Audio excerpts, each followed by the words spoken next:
तो दोस्तों, आपने भी बहुत बार देखा या सुना होगा कि आपके एरिया में या फिर किसी और एरिया में भूकंप आ गया है।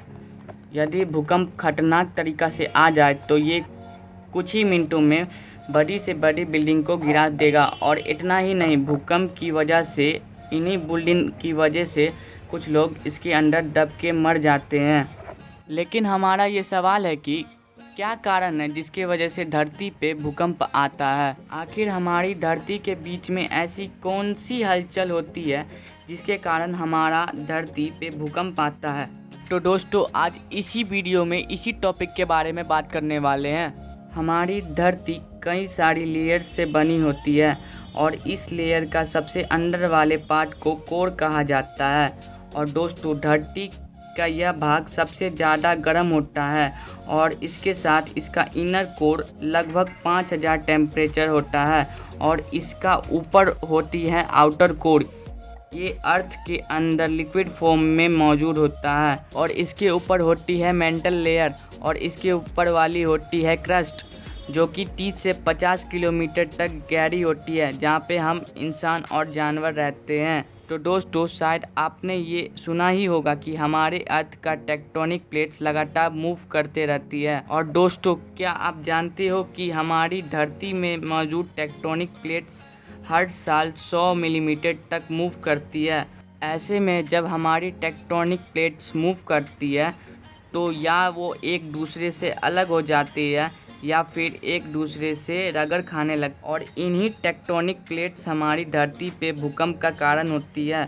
तो दोस्तों, हम इसी के बारे में आज जानने वाले हैं कि धरती की टेक्टोनिक प्लेट्स मूव क्यों करती है और ये आपस में क्यों टकराती है। दरअसल इन सब का कारण है धरती की कोर में होने वाली कन्वेक्शन करंट की प्रोसेस।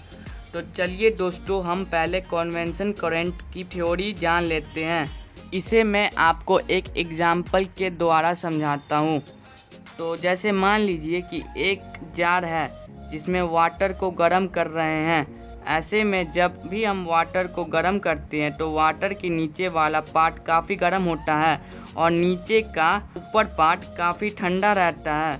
तो ऐसे में नीचे वाला पार्ट काफ़ी गर्म होता है, तो ये काफ़ी ज़्यादा गर्म होने की वजह से इसकी डेंसिटी कम होने लगती है और इसकी वजह से वाटर के नीचे के सभी पार्टिकल ऊपर उठने लगते हैं। ऐसा इसलिए होता है क्योंकि कम डेंसिटी वाली चीज़ ऊपर की ओर उठने लगती है और ज़्यादा डेंसिटी वाली चीज़ नीचे की ओर आती है। तो ऐसे में कम डेंसिटी होने के कारण पार्टिकल्स ऊपर उठने लगती है, बट वाटर का ऊपर भाग ठंडा रहता है, जिसकी वजह से पार्टिकल्स वापस नीचे की ओर जाने लगती है। और बिल्कुल इसी तरह की प्रोसेस हमारी धरती की कोर में होती है, पर इसका सारा खेल धरती की इनर कोर से शुरू होता है, जो कि क्रस्ट लेयर से काफ़ी ज़्यादा गर्म होता है।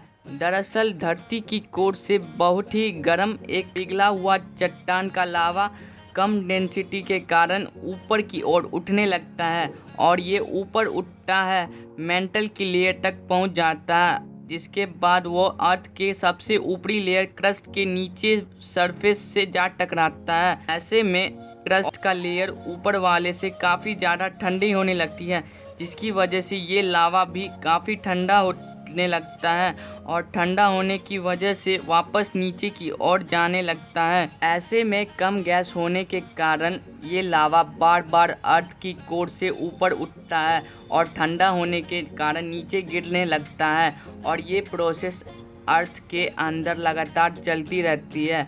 और यही कारण है कि धरती की मेंटल लेयर फ्लो करती है, यानी कि मूवमेंट करती रहती है और इसी मेंटल की लेयर पर सभी टेक्टोनिक प्लेट्स मौजूद रहती है। तो ऐसे में मेंटल लेयर का मूवमेंट के कारण धरती की टेक्टोनिक प्लेट्स भी मूव करते रहती है। दोस्तों, गर्म लावा के ऊपर उठकर ठंडा होकर नीचे जाने वाली साइड को ही हम कन्वेक्शन करंट कहते हैं और इसी कन्वेक्शन करंट के कारण ही हमारी धरती की टेक्टोनिक प्लेट्स या तो आपस में टकरा जाती है या फिर रगड़ खाने लगती है और इसी रगड़े जाने की प्रक्रिया की वजह से वाइब्रेशन होती है और इसी वाइब्रेशन को हम भूकंप कहते हैं। और वही दो प्लेट्स के बीच की वजह से जो तिरंगे उठता है उसी को हम भूकंप का केंद्र कहते हैं।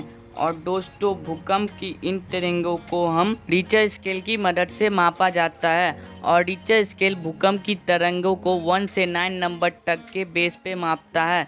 तो दोस्तों रिक्टर स्केल के आधार पर 1 से 5 अंक के बीच में आने वाला भूकंप काफ़ी ज़्यादा हल्का होता है और ये कम खतरनाक होता है, और वहीं 2 अंक वाला या फिर इसके नीचे वाला भूकंप बहुत कम इंटेंसिटी वाला होता है। इसको पकड़ पाना भी बहुत मुश्किल होता है और इस भूकंप का झटका भी महसूस नहीं होता है। वहीं 5 अंक वाले से ऊपर वाला भूकंप काफ़ी ज़्यादा खतरनाक होता है।